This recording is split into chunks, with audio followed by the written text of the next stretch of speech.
So, if you are aspiring VA and wanted to have a skill na, alam mo yun, actual skill, hindi yung puro video katulad nito, pero iba pa rin yung ginagawa mo yung mismong bagay. Hindi lang yung nanonood ka lang, nagte-take note ka lang. So, the good news is, I have created this web app. This is a simulation of how to become a VA. The purpose of the app is hindi lang theory, okay? It is the actual work. Based on my own experience for working like 5 years now as a freelancer or VA. It is free right now and it will guide you throughout on how you can work for an actual client. So, let me walk you through to kung paano siya ginagamit. So, first, if you want to try this one, okay, you just need to put in your full name, okay, and their email address. So, you just need to sign up with your email and your name. Ganun lang kasimple. No need for password and so on. So, you are now inside with the VA training simulator. So, nakalagay na yung pangalan mo dyan. So, there are two things here.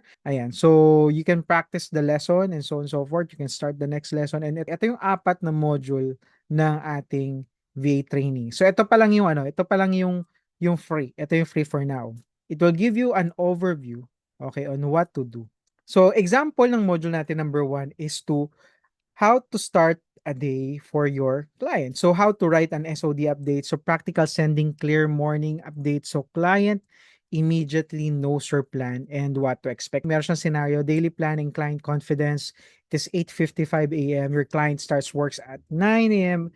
and wants to know what you will focus on today. So, hindi ko na lahat to i-discuss pero I just want you to have the gist on how to do it. So, ito yung parang overview lang kung paano ka mag-work sa client. And this is usually sinasabi ng client, ito yung gawin mo, ito yung oras ng trabaho mo.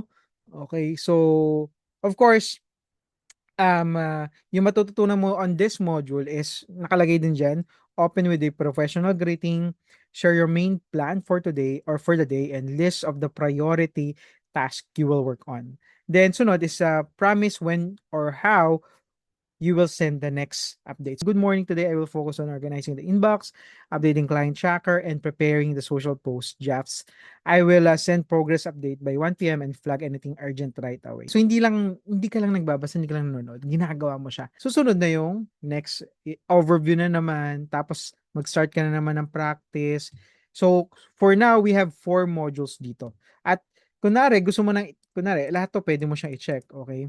So, kunwari gusto mo na makita yung mismong tawag dito, yung overall progress mo. Okay? Kapag gusto mo tingnan yung overall progress mo, makikita mo rito na 25% ka ng completed. Okay? So, naka 25% ka na. So, kailangan mo lang balikan para magtuloy-tuloy ka. So, makita mo rito 100% na yung score mo. Kasi kapag nagkamali ka ng type or nagkamali ka or may nakalimutan ka sa certain greetings. Say for example, balik tayo dito sa pag-review natin ng lab. Example lang Kunwari, Maya lang. Sinabi Maya, I will uh, check the email. Example, email, then update you later. Example lang. Okay, so may kulang dito kasi walang greetings. Okay, kaya hindi pa siya 100%. Okay, pero kanina na-save to ng 100%. Tama ba? So, ibig sabihin, kapag ni-next lesson natin yan, tapos sinignan natin ngayon yung pinaka-dashboard natin, pwede mo siya i-click dito. Makikita mo na 25% complete, pero syempre ang best score na naka-record is 100. Pero kapag mali yung mismong may mali pa, may kulang pa, hindi siya magwa 100 agad-agad. 100% na siya. Kapag mali nga sa dashboard, 75% completed ka na, makita mo 100 na yung best score mo. Then, pwede mo siyang paulit-ulit hanggang ma-perfect mo siya. Ito, may mga question siya. Mga ano lang, parang ano ba yung best na gamitin? Slack ba or email? Kunwari, you need fast answer, Slack example. Pero actually, pwede rin mag-email. So, makikita mo rin actually sagot. Okay? Ang maganda rito, okay, Slack pala yung gagamitin. Email pala yung gagamitin. Okay, so kapag mag-send ka ng weekly summary, syempre email yan, mahaba kasi yan. Back to dashboard, makikita mo na 100% completed ka na. So, pwede ka mag-comment kung naka 100% complete ka na. Okay? Then of course, sana makapag-join ka sa waiting list natin nung mga upcoming pa nating simulation.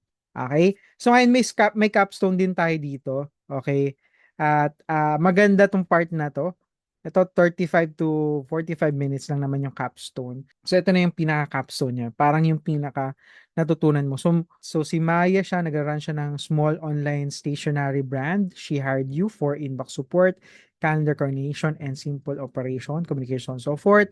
Through Slack, work rule, never move an external meeting without approval, update rhythm, SOD, blockers, as they happen, EOD summary. So, para lang ma-practice mo ba, may natutunan ka ba doon sa mismong ginawa nating simulation, training na actual. Okay? So, hindi siya yung video manonood ka lang. You are the one who's doing it. So, this is still a beta. So, I genuinely want your feedback. Try the VA training simulator through the first link in the description. After you finish, comment below what VA task or specialization do you want to practice next. Is it general VA, social media VA, content support, or automation assistant? I'm happy from Upskill Multimedia. God bless, and I'll see you in the next one.